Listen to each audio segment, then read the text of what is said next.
A escravidão ela fez parte da sociedade humana desde a antiguidade, lá da antiguidade clássica. Grécia, Roma, escravizava pessoas. Falei aqui também sobre os vídeos, um dos vídeos sobre Israel e Palestina, né? Que os judeus eles foram escravizados por diversos povos, babilônicos, egípcios. E a escravidão ela fez parte da nossa história. Então todo período que a gente observar, a gente consegue ver que existia escravidão. Mas essa escravidão antiga, ela é diferente da escravização moderna por alguns motivos, né? Normalmente em Grécia e em Roma se tornava escravo como? Ou por dívida, ou porque você foi conquistado em uma guerra, né? E aí, normalmente o escravo ele pertencia ao Estado, né? Você não poderia fazer o que você quisesse com o escravo, porque ele pertencia ao Estado. Quando a pessoa ela pagava a sua dívida, né? Ela deixava de ser escravo. Tinha alguns mecanismos para depois essa pessoa virar uma pessoa livre. A escravidão moderna ela ocorre de uma forma diferente. Os europeus, quando eles chegam no continente africano, já existia escravidão lá. E a escravidão que existia no continente africano era uma escravidão que era por guerra. Normalmente a tribo que ganhava, as tribos que ganhavam, elas escravizavam as outras, né? Isso não era uma regra, porque nem toda tribo dava essa possibilidade, né? Algumas matavam, outras não tinham esse sistema, porque a África era diversificada, né? O continente africano era diversificado. Vamos lembrar que são vários países que existem lá, com realidades distintas, tribos que tinham suas características próprias. E aí quando essa pessoa ela era escravizada ali, ela era escravizada porque ela foi conquistada, né, em uma guerra. A escravidão é algo que nunca deveria ter existido na história humana, né? Algo que a gente, se for parar para pensar, a gente acha absurdo, né? Com grande razão, porque é algo que o ser humano ser uma propriedade de alguém ou de uma entidade como o Estado é algo, no mínimo, estranho para a gente hoje, né? No mínimo. Porque a escravidão em si é algo cruel, algo desumano, algo extremamente repugnante. Os europeus viram que existia esse comércio lá no continente africano. Lembrando também que os árabes já estavam escravizando aquele continente ali, já tinha algum tempo. A escravidão dos árabes é inclusive ainda mais violenta também, porque ela não participou desse comércio, né? Escravizava todo mundo ali. Os cristãos também sofreram muito na mão dos árabes. Mas a escravidão moderna que a gente associa, né, aos negros, ela foi iniciada pelos europeus ali, né, dessa forma de ir no continente africano e trazer esses negros aqui pro continente americano. E aí, por que eles iniciaram esse processo de escravidão? A gente normalmente houve alguns rótulos, né, que foi passado muito tempo na nossa história, e de outras gerações vai se identificar mais com isso. Nas escolas falavam, o negro foi escravizado porque ele tinha aptidão física, como se todo negro necessariamente fosse bom em atividade física, braçal.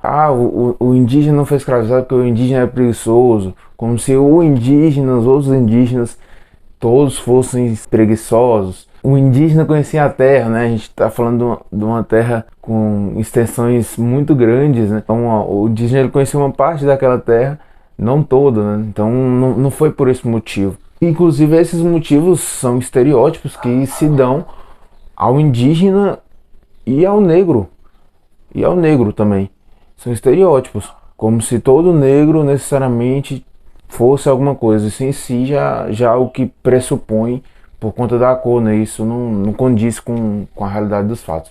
Mas a opção em escravizar os negros foi uma opção de início econômica. Porque os nativos, e os nativos foram escravizados, vamos lembrar que os indígenas foram os primeiros escravizados aqui no Brasil, aqui na América, foram os indígenas. Eles continuaram sendo escravizados, mas o Estado português, o Estado espanhol, preferiu a escravidão dos negros por motivos econômicos. Você tem mais controle, você sabe quem está vindo nos navios negreiros, quem vai chegar na terra, e você consegue fazer um comércio com isso. Então o motivo da escravização dos negros De início não é a cor, não é a raça. De início, né, esse termo raça nem é utilizado hoje, mas de início é um motivo econômico, é usado para fins econômicos. E a coroa, os reis, eles tinham um controle maior desses escravos por ter mais registros, por ter mais organização ali desses escravos. Porque o nativo, os indígenas poderiam ser simplesmente capturados ali por qualquer português e se tornar escravo ali. O Estado não ganharia, né, parte desse empreendimento. Inclusive o Estado até perderia, vamos dizer assim, porque fugiria totalmente do controle do Estado. E os indígenas continuaram sendo escravizados. Vamos lembrar que, assim, em tese, não poderia escravizar os indígenas, mas eles também foram. Os jesuítas, né, que é essa organização, a Companhia de Jesus, né, que faz parte desse movimento da contra-reforma religiosa que estava acontecendo na Europa, quando a reforma protestante, a igreja ela tinha um interesse, os jesuítas eles tinham um interesse em catequizar os indígenas, eles tinham interesse em cristianizar esses povos. Interesse esse que não foi percebido em relação aos povos de origem africana. Então vem os negros da África, foram trazidos aqui para a América, e o Brasil nessa, infelizmente, ele foi o país que mais importou negro entre os séculos 16 e até metade ali do 19. Para a gente entender essa escravidão moderna, ela começa aí como econômica, né, e ela vai se tornando algo racial. E é duro a gente pensar isso, mas o negro ele se torna uma mercadoria, o escravo ele se torna um objeto. Eu pegando esse caderno de anotações meu aqui, se eu rasgar, queimar, jogar na água, fazer o que eu quiser, picotar isso aqui, não dá nada pra mim. Não vai ser um crime, não vai ser... Porque é meu, isso aqui é meu. Inclusive se eu fizer isso com meu notebook ou celular também, não é nenhum crime. Imagine a escravização do negro no Brasil e na América dessa forma. Eles eram meramente mercadoria, objeto de compra e venda. Então, se o negro apanhasse, se ele fosse morto, se estuprasse uma negra, não era nenhum crime, não era nenhum delito. E é um absurdo a gente pensar assim, né? Mas era o que acontecia.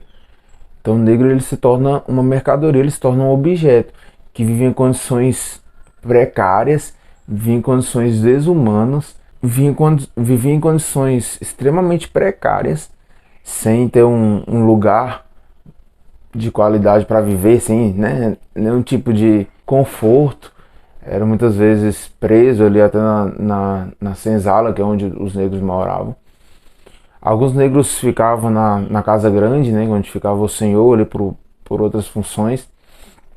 E durante esses séculos, né, até o 19, ocorre essa escravização desses povos, que vai se tornando algo racial, né?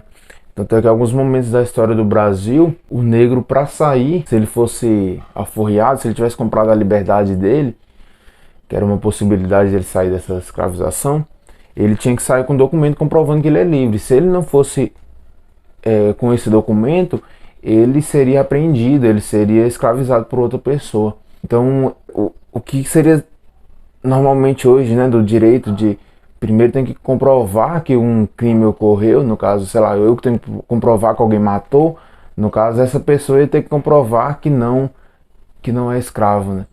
Não é ter um documento que ela é uma escrava, a falta de documento afirmando que ela é livre já supõe que ela é um escravo. Isso ocorreu aí durante os séculos seguintes, né? Século XVI, XVII, XVIII e aí até o XIX também. O negro ele sofria vários tipos de violências, né? A cultura negra, a cultura afro, ainda hoje no Brasil é marginalizada. Normalmente quando a gente fala de Umbanda, Candomblé, que foram religiões nascidas aqui em contato no próprio Brasil, né? Parte dessa religião vem da África e parte dela é construída no Brasil.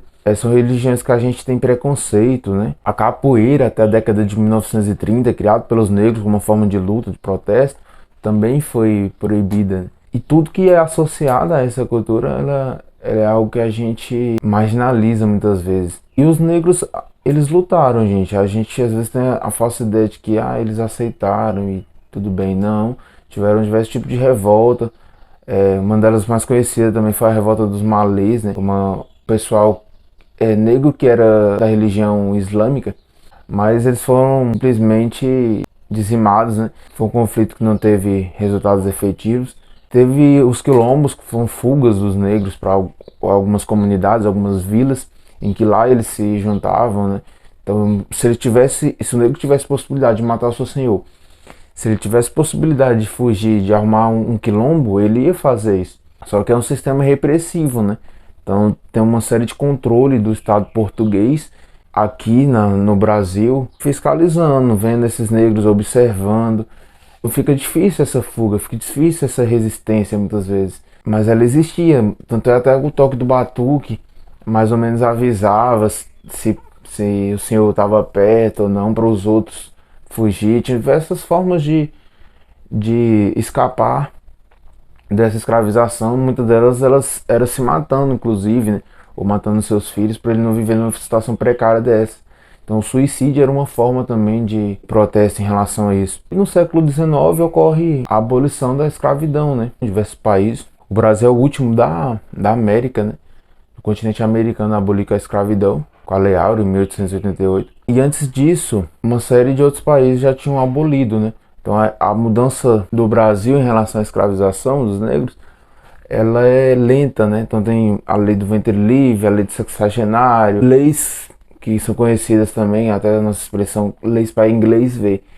O que é a lei para inglês ver? São leis que são feitas com o intuito de parecer que o Brasil está abolindo a escravidão, quando na verdade não está. E com a Revolução Industrial, né, no século XIX, a Inglaterra começa a fazer pressão em outros países, né, com o advento do capitalismo.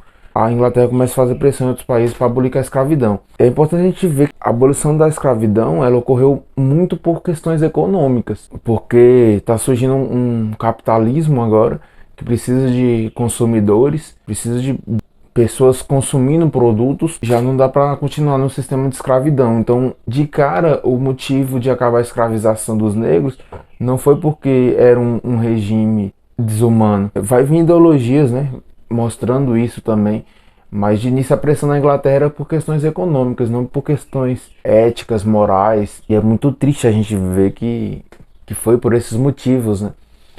Poderia ter sido por um motivo mais nobre. E aí no século XIX vai vir diversas figuras na história do Brasil. Muitas vezes a gente não fala isso na escola, até por questão de tempo. Mas os abolicionistas, né? Eu fiz um vídeo sobre a abolição da escravidão no Brasil. Depois de terminar isso, vocês assistam. Então tem diversas figuras ali muito importantes. José de Patrocínio, um excelente orador ali. Fez a Federação Abolicionista. Tem o Luiz Gama, um cara incrível, um advogado que tem registros de que ele libertou mais de 500 escravos usando o direito, né? Isso que tem registro, ele pode ter libertado mais negros do que a gente acha. Tem também o André Rebouças, que fez um projeto de civilização, de inserção do negro após a abolição, que infelizmente não passou, né? Até questão de terra. O Rebouças, ele é um gênio, assim, um cara incrível, um engenheiro fenomenal, que era inclusive amigo da coroa do Império, né, do Brasil Império. E essas figuras se articularam e se juntaram cada um ao seu modo para abolir a escravidão. Teve outras influências também, mas os negros eles estavam resistindo o tempo inteiro em relação a essa escravização. Tinha diversas formas deles fugir, deles articular. Então às vezes, sei lá, nessa ótica da escravização, às vezes não era inteligente fugir, né? Às vezes era mais inteligente ser amigo do senhor, para ele inclusive te instruir, né? Para ele deixar você estudar. Então é relações complexas, são relações humanas. Então quando há uma dominação, nem sempre a única opção é só chegar e matar. Então eles se articularam de diversas formas para tentar fugir. E aí no século XIX, por conta do capitalismo e das ideias liberais, né, ali com John Locke, ideias liberais essas que estão sendo retomadas agora e ainda são muitas vezes mal compreendidas pela população no geral. Muitas vezes acha que ideia liberal é só Estado mínimo. Não, não é só isso, né? Mas o liberalismo ali surge com John Locke e ele fala, né, que todo mundo tem direito à propriedade, à liberdade, à vida. Então, essas ideias que inclusive vão influenciar a Revolução Francesa, essas ideias elas começam a vir com mais força. Até por conta também da independência do Brasil, independência de várias colônias na América. Inclusive os Estados Unidos foi o primeiro, né? O primeiro a se libertar. Essas ideias vão acabar refletindo na escravização dos negros. Vai se ter a ideia de que um sistema de escravidão ele não dá para continuar por questões econômicas, por questões morais, por questões éticas, e precisa abolir com esse sistema, até que enfim a princesa Isabel assina em 13 de maio de 1888 a Lei Áurea, né? Lei muito conhecida. Então essa articulação ela já existia antes, a princesa Isabel ela assina, mas ele é um movimento complexo e ela não deu a liberdade, né? Ela foi importante nesse processo, mas tinha diversas outras pessoas que também estavam lutando por essa causa. E as consequências de hoje da escravização são as pessoas que foram escravizadas, né, esses negros, ficaram sequelas, né, na sociedade. Eles ficaram, depois da abolição, largados, né, sem lugar, sem moradia, então tinha que se virar, tinha um preconceito da sociedade em relação a arrumar emprego, ficava um pouco difícil. Inclusive foram trazidos italianos, japoneses, alemães na história do Brasil para embranquecer a população, né? E ocupar esses lugares que normalmente o negro estava ocupando ali alguns trabalhos na terra. Porque tinha a visão eugênica, né, de raça superior e que o negro era inferior, então vai pagar para uma mão de obra dele. Então ficou uma situação bem complicada, bem delicada. A população negra ela sofre uma série de violência por conta dessa classe social ter sido abandonada. Falta de emprego, moradia, saneamento básico de qualidade. Tem essa questão da mulher negra também, por conta desse estereótipo que foi fundamentando na escravização. Muitas vezes é as maiores vítimas de estupro. O jovem negro tem bem mais chances de morrer do que um jovem branco. E esse racismo ele é perceptível na nossa sociedade. A gente tem melhorado em questões de inserção dessa população, mas ainda tem aquele estereótipo, né? Estamos em 500 anos de Brasil e 300 anos de escravidão, né? Então é muito tempo de escravidão. Então é isso. Sempre quando a gente fala de história, a gente está falando de presente, né? Do nosso presente. E esse presente ele está latente, ele está nítido. Infelizmente vai demorar até sanar todas essas mazelas criadas pela escravização. Espero que vocês tenham gostado do vídeo. Não esqueça de deixar o like, compartilhar para as pessoas também. É isso aí, falou!